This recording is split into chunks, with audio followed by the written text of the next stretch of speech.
रखेंगे विनोद सोनी और तैयार रहेंगे राजकुमार जी सोनी। गुरुर् ब्रह्मा गुरुर्विष्णु गुरुर्देवो महेश्वरा गुरुर साक्षात परम ब्रह्मो तस्मै श्री गुरुवे नमः।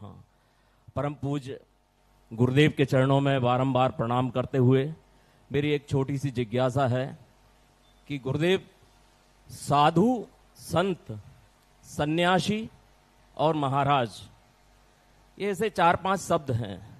इन शब्दों की अलग अलग क्या परिभाषा है और ईश्वर को सुगम तरीके से प्राप्त करने का, उनका ध्यान करने का, उनका पूजन करने का ऐसा कौन सा सहज उपाय है जो इस भागदौड़ की जिंदगी में भी हर आम व्यक्ति आसानी से कर सके?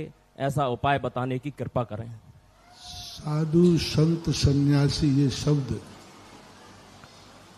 सारे के सारे शब्द आचरण प्रधान है। लेकिन कई बार लोग क्या है कि अच्छे आचरण को कोई गलत व्यक्ति धारण कर लेता है। रावण एक सन्यासी का भेष धारण करके पहुंच गया। अब वो देखने में तो सन्यासी ही लग रहा था ना, लेकिन अंदर से वो सन्यासी नहीं था। तो इसके लिए भी कई बार दुरुपयोग हो जाता है। इसलिए शास्त्रों में कहा कि जो गुण होते हैं, आचरण होते हैं, उस आचरण और गुणों को देखने के बाद ही हम कह सकते हैं कि ये संत है, सन्यासी है, साधु है।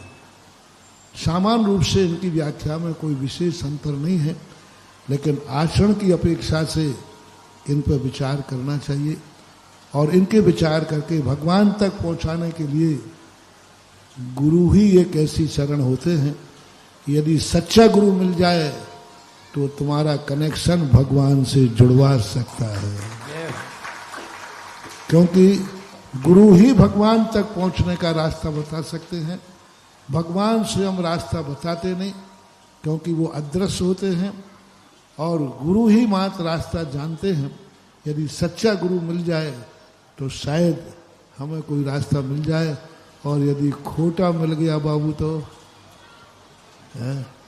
कोई नशेड़ा, गंजेड़ा, भंगेड़ा है, कोई गलत आचरण वाला मिल गया तो फिर नैया डूबना ही है। ऐसा बना।